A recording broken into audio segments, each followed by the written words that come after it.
Alright guys, welcome back to the channel. So I want to do some start covering some of the basics of battle. So in this video I'm going to do I'm going to show you a little bit of how I like to handle the marches, and then we'll start the battle, right? So before I start, if you haven't subscribed already, make sure you subscribe. Leave me a like down below if you like the video, and more important than both those things, leave me a comment. Let me know what you guys think of the video and what do you think of the stuff I'm showing. So the Miyoshi, right, we've been always outnumbered. I mean, they have about 80k, 100k. So when they march against you, when you have this force march against your force and you're like 12k or 15k, you're heavily outnumbered, right? What you have to do is destroy the force piece by piece as it gets closer, you know, as it starts to head out towards you. So don't wait to be destroyed. Don't sit around and wait to be surrounded and enveloped. Okay, so in this situation, I've got, I don't know, maybe 12,000 here total, and you can see he's sending far more than that. But if you look at the units, this guy's only got one block here. He's by himself and he's isolated, so he's going to be a perfect starting point. So what I'm going to do is I'm going to send him up the pass, because remember, as long as there's a battle going on, this is my liege right here, right? As long as your liege, your daimyo, is within 2 hexes, it's usually 2 hexes, of any battle happening, you can automatically command the battle, which is huge. Because I think there's a past game where you couldn't do that. You'd have to be right adjacent to, and it made it kind of difficult. But in this, as long as there's a fight going on around your liege, you can take command of the whole thing. So we're going to charge him up the path, run into him. Actually, let me make sure that he runs into him, because we have to get this just right. We're going to target him. Put the speed down so I don't miss my opportunity. Okay, see? He's just sitting put. He just took that. He's waiting for these forces to get together. We're not going to give him a chance. We're going to rush over. And what I'm doing is I'm waiting for the battle ready. There it is. Okay, so battle ready. So now I'm going to go to the battle. So now he's got, you guys can see there, so he's got 3 units. He's got this unit here, and he's got these 2 guys because they just entered 1 hex away, but he does not have the biggest piece, I'd say, is that one right there. So 8-3, we're outnumbered by a little bit, but we're still going to try the fight. I'll show you guys why. But yeah, when you're marching, always look, especially when you're going against the bigger force. It's going to take them time to gather their forces. Don't let them take their time. What I'll do is I'll even charge into enemy territory to start occupying it, just to divide their forces. You know, to divvy them up so I can start picking them apart one by one. Because if you let them gang up on you, there's almost no chance. I mean, it's just going to be that much harder of a fight. Okay, so battle, right? Let me go over the basics. So, of course, you have to take the enemy camp to win. Sometimes, if they have a lot of units, they'll have a second camp. I don't know what the limit is, but you can tell that there's supposed to be a second camp there. I'm guessing he has to have at least 5 units. That's my guess. But because he has so few, even though we're outnumbered, he's only got 3 blocks. And that's really important, because what's going to happen here, and this is what I do whenever I'm outnumbered, which is most of the time against the Miyoshi. Whenever you're outnumbered, but you have more blocks, make sure that you go wide, and you're just going to shoot through the gaps. So even though he's got more troops, he can't be everywhere at once. So the idea is to just keep them off balance and immediately threaten the encampment as quickly as you can. So you want to see if they have 1 or 2 encampments, and you want to figure out, how do I shoot the gaps and threaten the encampment? You don't usually have the power to take the encampment. You're just going to threaten it, so that the AI has to leave another unit back there. So them leaving another unit back there is going to cause, it's going to make it that much easier for you. Okay, so each I'm not sure what you call these points, these little camps, each little camp point here is going to give you 5 points to all your units, each one. So you can see how crazy that is once you start to stack even a couple of them. One of them's great, but once you start to get 2 or 3 of them, then things start to get crazy, because then you start to get plus 10 points, plus 15 points to your whole army. So it can really even the battle. It's not just morale. You're going to see the morale meter move whenever you occupy. It's not just morale. So, and then of course you have these points. Sometimes it's falling rocks. Sometimes it's an inspiration point. These are great when the tables are turned. When you're the small force. And I'll try to show you guys another video where this strategy, where you're on the other end of this, where you're the guy who's got 2 to 3 blocks, but you're outnumbered with a ton of units all over the place. But this is great for that. This would be great for him to take right now, because these falling rocks deal a ton of damage. They inflict confusion. I mean, this tactic is really crazy. It's really, really strong. It's worth fighting for. Okay, so on to the battle, right? So, like I said, we're outnumbered. What I'm going to try to do is use the little units to shoot the gaps, to harass the sides, to harass the camp. The big units, whatever your biggest units are, you're going to need them to block the roads. All the major points of access, you want to block with the larger units. So in this situation here, although I'd love to put Kazumasa, because he has a bonus for being the first one to inflict damage, he doesn't have that many troops. So we're going to keep this guy here.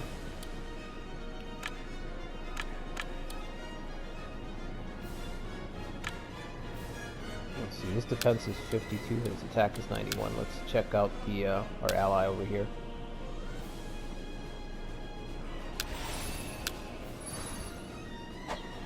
Let me look at it again. So his attack's a lot higher, but that's not really what I need. Okay, so I think this is what I'm gonna do. So there's just 2 points to really fight for here: the falling rocks and the camp in the middle. So we're gonna try to plug up the big units, use the biggest amount of troops that we have to face off against the big blocks, and we're gonna use the little blocks to shoot the gaps.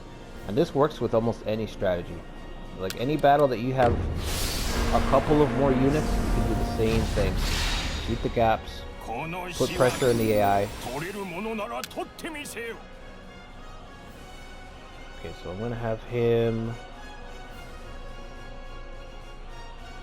Yeah. Actually, kind of hard to see the route.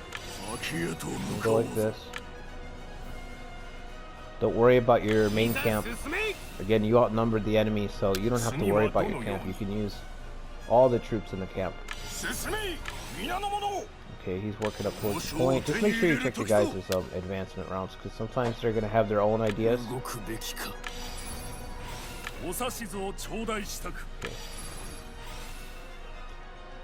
He's the third largest unit that I have. So he's going to grab this with the intention that as the battle develops, he's going to contest me here, and he's going to be in position to flank. That's the idea anyway. Then we have these last 2 guys. So you see there's a third route right here. So by the time he gets there, again, you just want to shoot the gaps. Be everywhere at once so that the enemy can't, the opponent just can't handle everything. Don't let your little guys get caught by any big units. All we're trying to do is stall.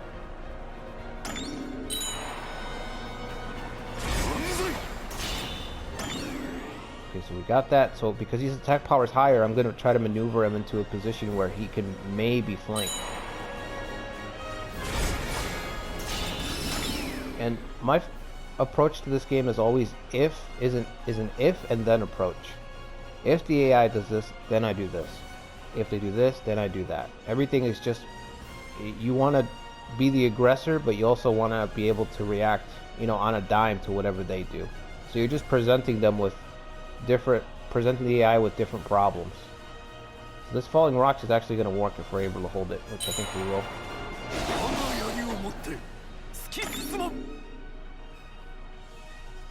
Okay. So you see he's heading out, the third block.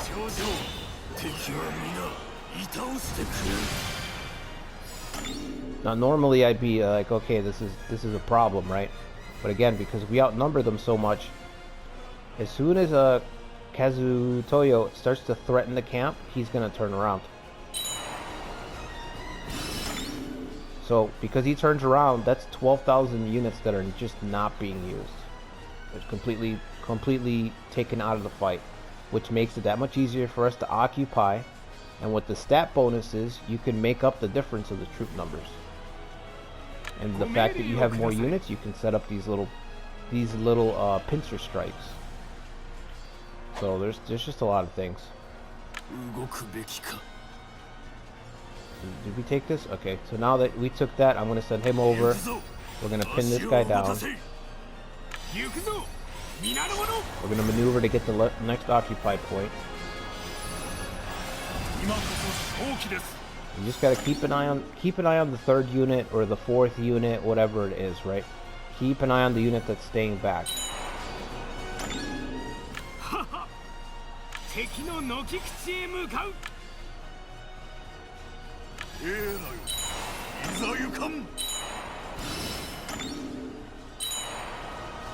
Moving around, let's see if he's going to turn around now. Nope, pushing forward. Okay, that's fine. Now I'm going to push back. I'm going to move back. Because of the falling rocks, I'm going to see if he's going to follow us into the trap. If he follows us into the trap, then we'll trigger falling rocks. Also, my daimyo has Confuse. Confuse is like insanely strong in this game. It takes long time to charge, but it's insanely strong. And when you outnumber the enemy in terms of units, it's even stronger because you can overlap one Confuse on top of another Confuse. So I'll try to show this in another video, but I can't stress enough how strong of a tactic is to just be able to overlap, trigger a Confuse, keep a guy on the back rows, and then call him up to the front just to use his Confuse, and you just keep this. You start this cycle. Okay, Falling Rocks is ready, but I'm not going to trigger it yet. Let's see if they switch. Okay, they switched. Now I'm going to trigger it. This is a fresh unit. Look at this damage. Look at that. You see that? 3,900. That's why Falling Rocks is worth contending every single time. Okay, he's heading back to protect the camp, so we're gonna let him go. We're gonna let him go because remember, what you want to do when you fight is you want to destroy units.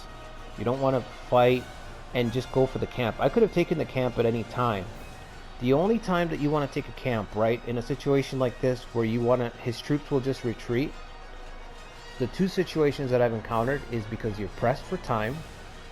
You're just pressed for time. You need to end the fight quickly, and you need to be somewhere else with this army. And the second situation, which is even better, is when there's authority at stake. Whenever winning a battle against somebody will trigger a huge authority effect, which I have an authority video on the channel, so check that out if you're not too sure, if you don't know what authority is yet. But if you can trigger an upset victory just by winning the battle, then by all means don't even worry about the troops. Go win, destroy the camp as soon as you can and get the authority effect.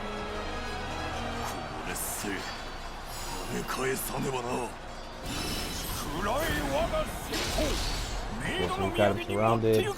Pincer. We're going to take this last bot. And like I said, everyone's stats are inflated at this point.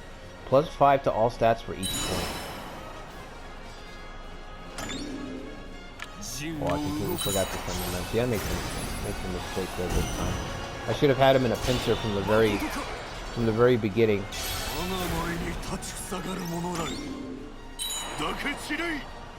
So that was my mistake. Let's cover the retreat just in case.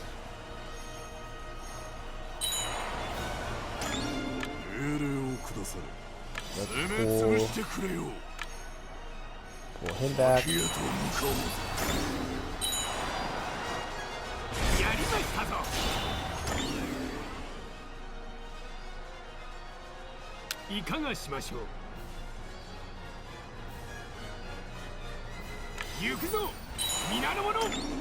Like I said, we're still outnumbered. I mean, you know.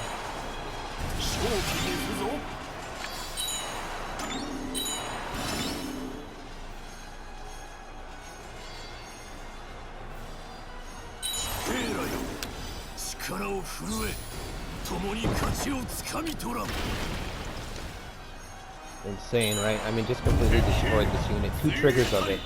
So if you can set up a situation where you get him into, when you get him into position like that, and then trigger that, and then follow it up with confusion, so that the unit doesn't get away. It's perfect.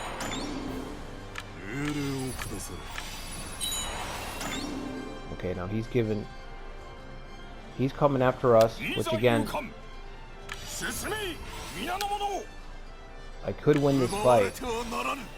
I could have won this fight already, but my goal is to destroy units. So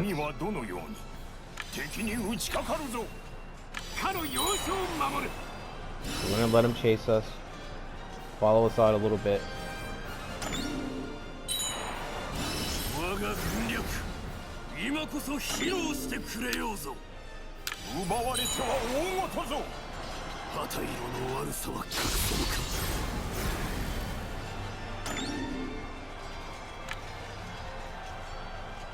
Confuse both of us. I don't know that I've ever been able to do that.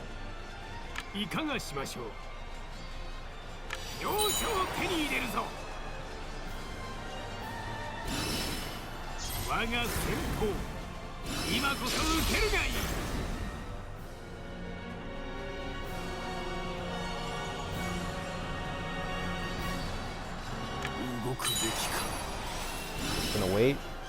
Like I said, there's no rush. There's no time limit, nothing like that. So just take your time, set up your pincers, capture your bases. I mean, do everything that you gotta do. Be as optimal as possible.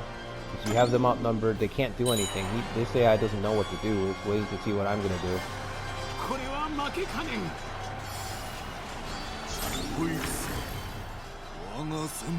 Okay, what's the apply confusion?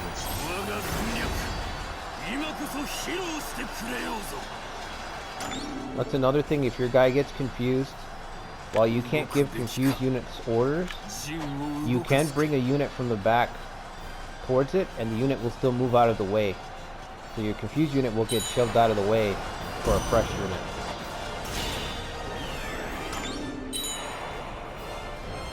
Okay, he's in the full scale retreat.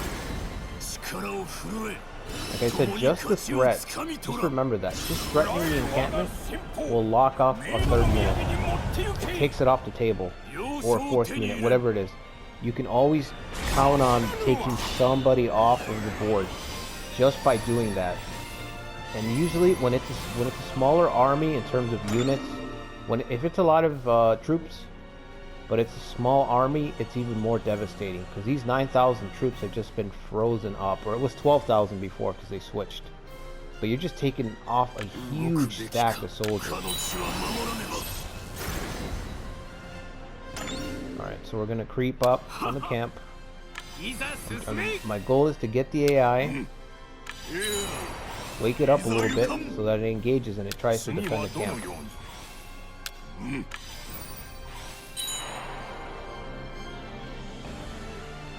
So let's see. There it goes. And now that it's waking up, we're going to get everybody in position. Actually, I'm not going to use my Liege Lord anymore. I've already used him so many times. I need to keep him alive so that I can keep fighting my battles personally. It's really important that, you know, always bring your Liege Lord to the front. You need him. You can't do these fights. You can do sieges, but that's it. So...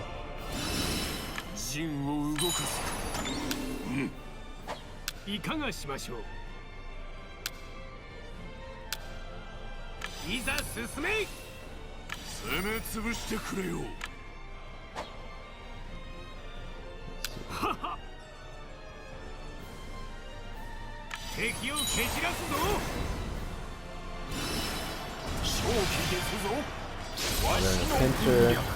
Oh, confused. That's fine, like I said, just send them in. Okay, well, he had confused her. I would have had somebody else ready back there.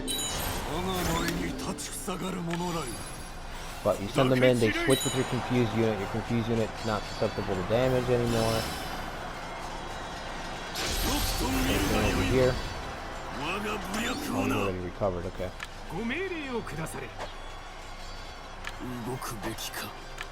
Pulling back. Confusion, now it's his turn. You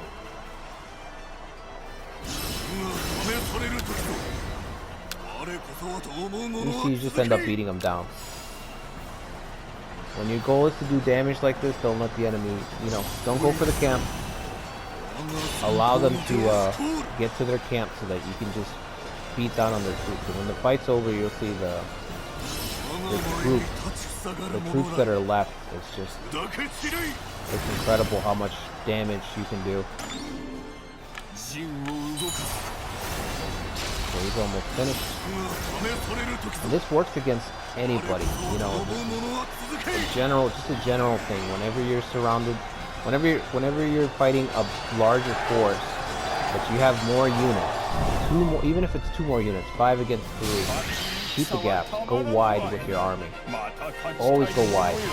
And just shoot the gaps and you'll just create all these problems for the AI. So you see we lost 12,000. It's good, that's half of our forces. But we annihilated this army.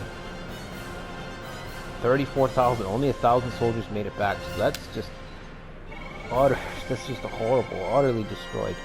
And of course the honor system, don't forget that. If you have people that you want to specifically get, make sure that they do the most. So for me, Kazuma, that works for me perfectly. Enemy officers, I usually just let them go unless they're about yellow. But by releasing them, it does make it easier to recruit them in the future. Whether you capture them again, or you can do an extraction plot. So if I release this guy now, which is what I'm going to do, I can try to recruit him after the war later on, and there will be a higher chance of recruiting him. So there you go, that force is completely wiped out. So all that's left now is just this 23k. So, which again, it'll still be a difficult fight, but it's doable. It's just as doable as this fight. The reason being that it's 4 units. It's going to be 4 units against 8 units probably by the time it's all said and done. So just with some good maneuvering and stuff, you'll be able to you'll at least have a shot. I'm not going to say that you'll always win. You'll get to a point where you just don't have enough troops. Like if we're to fight right now, 600 and 400, they're not going to do anything, but like I said, just try to harass. Their role is basically skirmishers. They're just going to skirmish, attack, and run away. Try to keep the enemy off balance. Always do that. It's important to destroy them piecemeal because the castles will be agitated, so there's not going to be any more troops. So yeah, like I said, just don't let your enemies gather together. Pick them apart little by little. Keep your liege alive so that you can do your battles personally. Always. And yeah. In the next video, I guess I'll try to do another video where I show it on the other side. What do you do when you're the one that's got 3 units and you're facing 7 units, But yeah, I hope you guys enjoyed the video. Make sure you like and subscribe, and I'll see you guys on the next one.